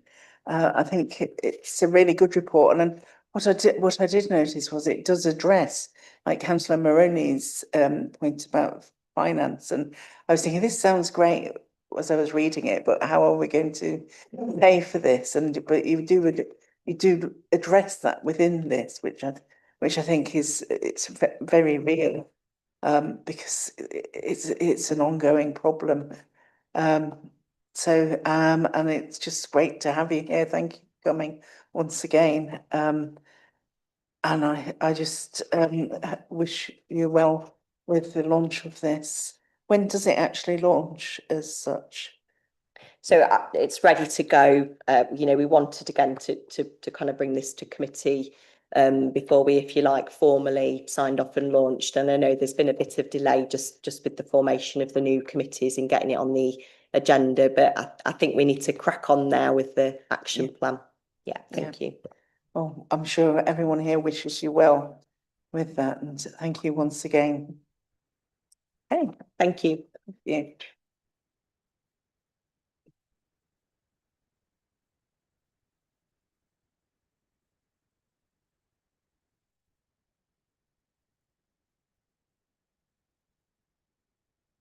So we're moving on now to item 7 on our agenda, York Learning 2024-2025 Strategic Plan Performance. And we have Angela Padfield, who's been waiting very patiently, and Martin Kelly, I think, as well. Are you happy to sit there? You want? Yeah, you sat. Yeah, that's fine. So the recommendation is that what they would like from us this evening is to consider the attached strategic service plan and approve it subject to any suggested changes. So we're looking for any changes that you can identify tonight, colleagues. Would you like to present? Yeah, thanks. Thank you. So it's part of the rigour of Ofsted scrutiny, if you like, that I report to you once a year on our past academic year's performance, which is what this is based on.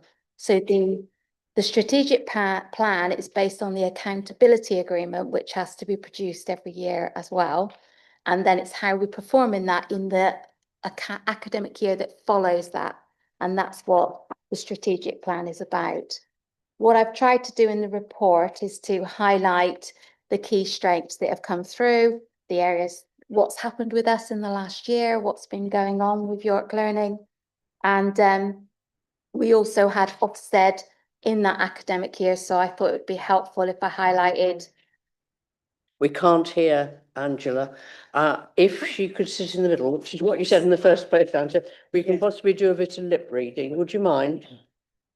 And also, if you put your laptop, put the microphone in front of your laptop. Is that better? I'm sorry to interrupt.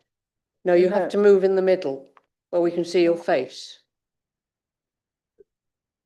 Lip reading, absolutely, yes. It's not only lip reading, but it does help.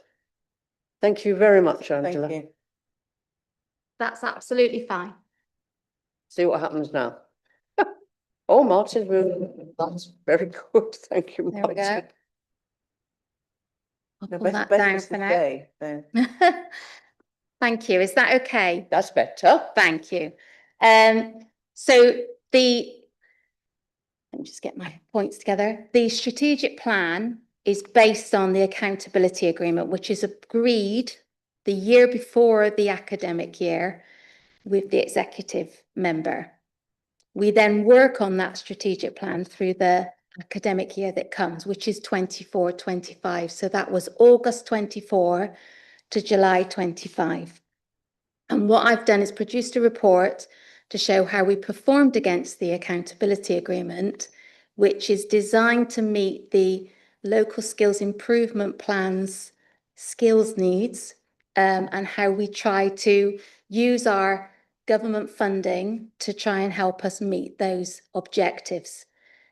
As part of that, obviously, we do a lot of other things as well for the city, and we work hard to make sure we meet residents' needs with education. And I've tried to highlight the key strengths for you, and then I've also given you some of the highlights of which Ofsted brought to the table, if you like, from the visit that we had last December, as I thought that would be helpful to put that in perspective, that we have had that oversight. And you, as Scrutiny, provide part of that robust scrutiny to us for Ofsted as part of that governance process that we have. And that is where I come here once a year to present the plan. And I'm quite open to take any comments, explain anything you feel is not clear, or and edit anything if you feel I should edit it, basically. But I am working with an accountability agreement I didn't necessarily design myself. I am working with what I've got, so I'll do my best. Okay. Okay. Thank Councillor Runson, then Councillor Waller. Angela, thank you. Having written reports very like this myself in the past, I am particularly interested in this, and I wanted to know where you get your market information from. Do you work with like DWP to look at vacancies? So I notice you've got childcare. That's obviously an area where there's a shortage. And then do you adapt your offer to try to help to fill the vacancies that are indicated to you? Absolutely. So we have a team which we call the IAG team, which are the Information Advice and Guidance team. And one of them goes to the job centre to work with clients every other week. And then we also regularly meet with the job centre to plan job fairs and other stuff. And they will keep us informed as what the vacancy factors are looking like at the time. And then on top of that, the Local Skills Improvement Board have done a big survey right across the region. And then there's also the NOMIS, which helps identify where the most skills are needed and whether there are any gaps in skills within the area. And we take all that on board to do our curriculum planning, as we call it, to think where are we needed and what can we meet? Because we are a service that is spread quite wide across the city, but we don't own our own premises in the city as such. So I can't rock up and do a bit of plastering somewhere, for example. I have to manage it within what we have available. So we are actively looking for premises at the moment, hopefully, to be able to expand into the constructions type skills area, which is a key area we need to be in. But we need premises to be able to do that sort of work, because it causes... Supplementary, which won't take a moment, presumably you therefore work with York College. I seem to remember their new, which isn't new now, construction area. You could feed people into that, presumably. Yeah. Absolutely, yes. We have been working with the college over the last 2 years to do Introduction 2 courses, and we have tried to, where we can, we have tried to get the teachers to come from the college to teach our learners so that it's a familiar face. It's a gentle introduction back into education around a subject. So when the Local Skills Improvement Board were looking at what skills gaps there were, the rail industry said that there was a gap in cybersecurity. So we managed to get the tutor from the college to come and teach some introduction to cybersecurity courses for us. And we've had learners progress to the college to take higher level qualifications in that. Not all of them, just some of them, but it's a path that we feel has worked in a variety of different, so we've done CAD design as well, computer aided design, in a similar fashion, and we've done some textile where some people have gone on and done higher education qualifications in textiles and design, and we're working within that strategy to then do the skills. So the college would say that they could fill their apprenticeship construction courses 3 times over, but they can't. Obviously, they can only fund so many places and deliver so much. And that is mainly younger people. And there are a lot of adults who would like to get into that area, and they don't have a path there at the moment. So that's I can see it's there. I just need the tools to enable us to respond to it. But we do work really closely with the colleges. Thank you, Councillor Waller. Thank you, Chair. I'd like to thank you for the report and the enthusiasm of the staff that I meet on the ground in presenting courses and drawing people in. I think talking to people and letting them know what's available and connecting them. And in particular, the imagination that has been used to fully employ the Multiply Fund in so many ways that I'd never even thought of. The question I've got is on vocational training, and you've already touched on that because I think that's a very important aspect. And it's understanding how the Trailblazer funding from the mayoral authority is helping you to get those tools that you mentioned that you need to respond to all of those learners where you're finding there's a restriction in the number of places. So it's understanding how that is helping, because I keep asking the mayor staff about, well, how will we see it in the community that you keep talking about? Okay, so the Trailblazers has been a big piece of work, which is about getting people into work from many strands of different barriers that are stopping people from getting back into work. And there's obviously big barriers around health, and then there's access, and then there's being carers, as we were talking about earlier, and things like that. So we are going to be getting some funding. It's not active right now, but it's literally, I think it's just pen and paper away, pen signing paper. And we should be getting we've got 3 projects within that. One is to create courses that help support young people 16 to 24 and adults 50 plus with social, emotional, mental health in resilience, building confidence, conversations, reducing isolation, around learning activities, to enable them whilst we're doing that to open up those opportunities that are around them in work. And what opportunities are there available for work? What types of work are available? What type of, like you can do it all from at home sometimes, and it can be part-time, and it can be just evening work, or it could be shift work, or it could be this. So going through all those options, helping people develop CVs and all of that as part of that. And that will be those 2 age groups within that.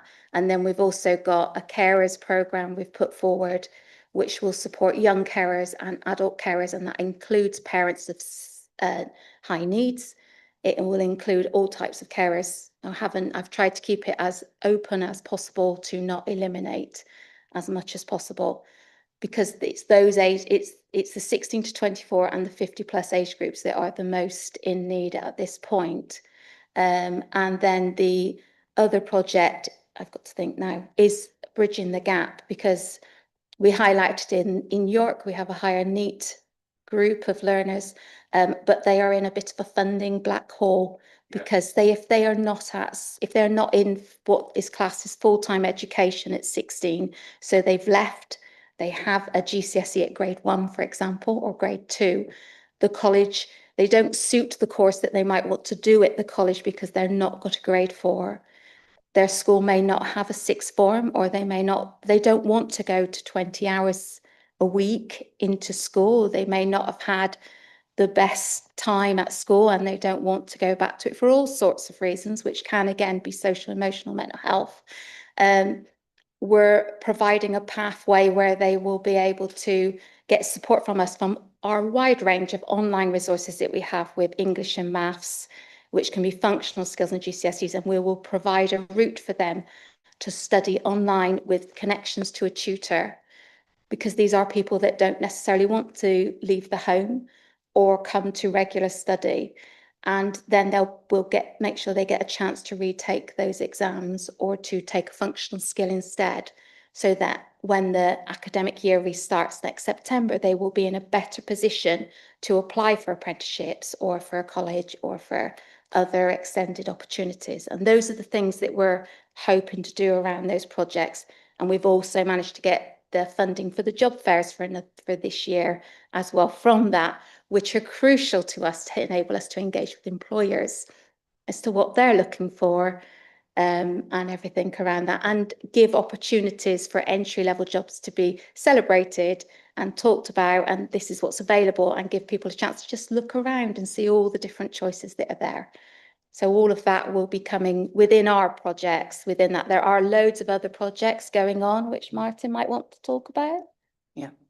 Wasn't going to mention all the projects, but I think it's important to say, Councillor Waller, that obviously we're in October. I think it's fair to say there's been some issues to try and get that money into operational activity for a whole range of reasons, and that's about the conditions that DWP have set. It's about the fact that we're combined authorities. It's extremely new, and the team is extremely small. So I think there's lots of challenges in terms of trying to get the money spent. It's also a considerable amount of money to spend in what is a 1-year turnaround. So there has been some issues, but I think we're almost getting there. It's good to hear. Sorry, I'm just Sorry, could I just say one more thing? Thank you very much for your comments about my team as well. And I would like to say that Helen Clarkson can make a maths lesson out of anything, absolutely anything, and she's an absolute superstar. So thank you. Councillor Nichols, thank you very much. Thank you, and thanks for the great report. I can actually make sense of it, which is helpful. Others should follow your lead. Just on page 117, about the only thing that you didn't actually appear to succeeded. It says the referral route is not clear yet. What is the plan to make it clearer, and is the money coming in? But apart from that, everything else was tick, tick, tick. I think, as always, when what we were trying to do is we could see the way the landscape was going, and we've also found that achievement in the previous year was quite a lot affected by social, emotional, mental health of our learners, and we found it coming up a lot more. So we started to develop ourselves to be in a place where we could deliver those programs, and we tried to take a test and learn type of approach to it. So it's harder to promote stuff like that because you have to make sure you get that target group to it. So that's where we've been restricted a little bit with it, but we are hopeful. As part of Trailblazers, we've got marketing within that, and we're working with all the referral partners. So over this last year as well, we've been working closely with Public Health for an IPS service, which is a individual placement support for those in recovery and getting them back into employment. And those routes are all making those connections as well with Public Health as to how we make sure we're getting the right referral routes in for the other classes. So I'm hopeful. I can't say we've solved it, but I'm hopeful that we're going in the right direction for that. Okay, Councillor Moroney. Thank you, Chair. Can I thank you very much for this really helpful and easy to read report? Well done. And congratulations on your Ofsted rating. Perhaps a little niche, but I'm interested, you pointed out that functional skills maths is harder to get a good grade at than a GCSE, which I didn't know. But you're feeding back to Ofqual, And I gather people have actually visited you and taken feedback, and I'd just be interested in whether you think things will change.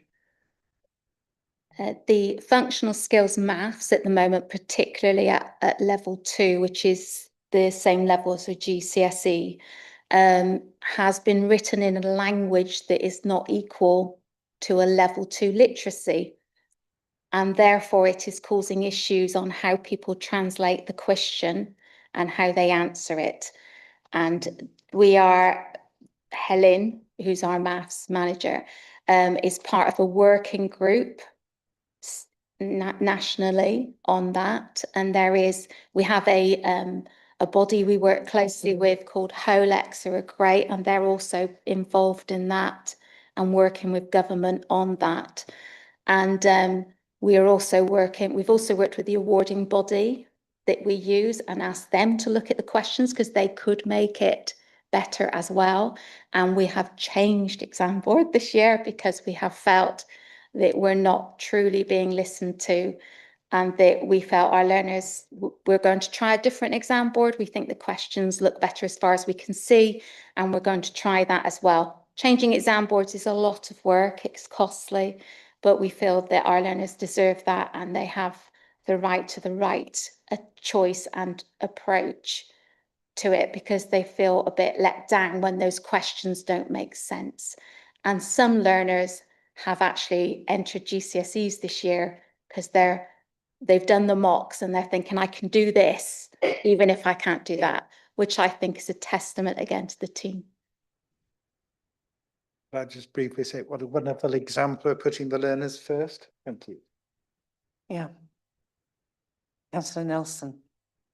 Thank you, Chair. I just wanted to add, it's a wonderful report. I particularly enjoyed the impact report. So just thank you for including that, the link to that, because it's a really lovely put together, beautiful document. And it's really nice to have the qualitative side of it, you know, those individual stories and kind of the voices of the learners that you've got and the kind of complex places they've come from, and the value that your team have added to them.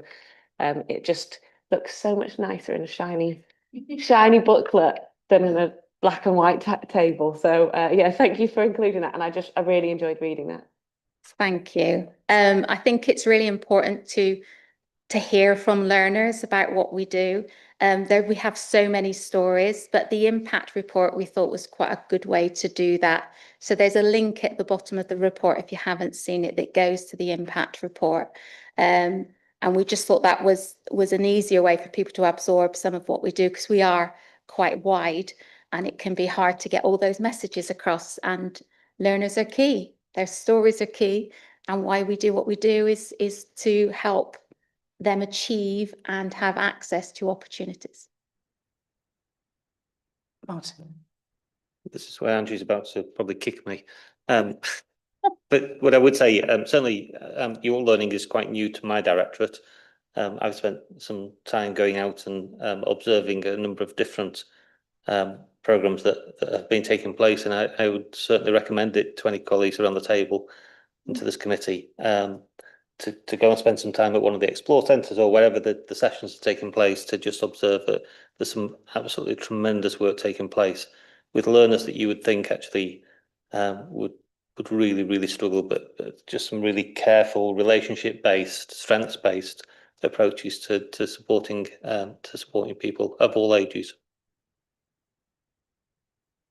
Now, I must say I was very impressed with this myself, both as somebody who I came through to learning because I missed out on education because of medical issues.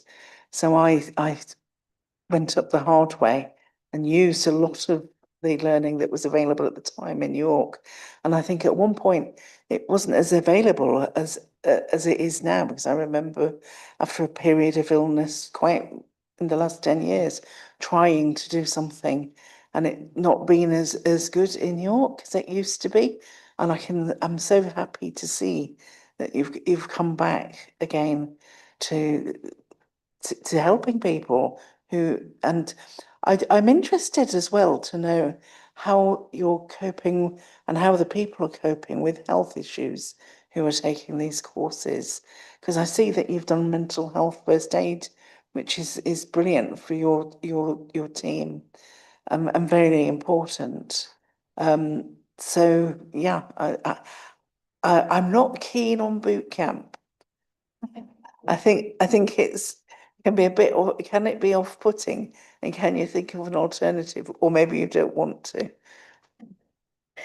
Thank you. We've worked hard. I think the challenge has been over, it's probably about 18 years ago now, the funding stopped increasing. And so year on year, there became a decreasing budget. And we had to look quite hard at what we were able to deliver. I've been head of service now for about 6 years. I believe it's 6 years, but it's 6 years. We've worked really hard to make sure that we're reaching the ones that are furthest away, and really worked within communities to design the courses to meet the courses that they want, rather than us just saying, oh, we're popping up here and this is what we're doing. We've tried to do it much more design-led within communities. And I think that's re-energized the whole thing, to be honest with you. I think also boot camps fit a specific funding model that the government will fund and combined authority will fund, because there are some people who want to learn how to do something particular within as short a space as possible. And it's quite challenging to put on, but we try our best. But we can't always run boot camps because we don't always fit the criteria, or we're not going to be able to recruit to it, or we're not going to be able to have the employers engaged at the right level. So we work as hard as we can to still have them. We had a lady last year. She had a brain tumor removed and she was struggling. So a friend brought her to a dressmaking class. She learnt, I think she did about 3 different courses. And just before the summer, she got a job with a upholsterer and soft furnishing company, doing a part-time role and back at work. And she would never have thought she could get a job doing something she actually really loved doing and didn't see it as a job. And I think, you know, she's done really well. And I could tell you loads of stories like that. Yeah. The Ofsted, 2 of the Ofsted ladies said we'd made them cry with the learner stories that they heard, and how we had reached people that they just didn't think we were going, you know, Yeah. they just didn't realise what we were doing. I think it's very inspiring, and I think the way that you're doing it is wonderful. Thank you. And if only more people were like this, I think there'd be much more success in learning. So bravo and thank you. I think well, thank you very much for coming along tonight. And yes, you've been very patient. So thank you. I think there's no real need to look at our work. Sorry, this is for the rest of us. Yes, absolutely. Sorry. Thank you very much for coming along and keeping us very entertained. Thank you. I don't think there's any need to go through the work plan because we went through it again so recently. So I don't think there's any urgent business. No. Sorry? Make sure it's work plan's noted, approved. Yes, well, the work plan's noted and approved, apparently. So, yeah. Everybody's okay. Good. And that's it. Thank you very much.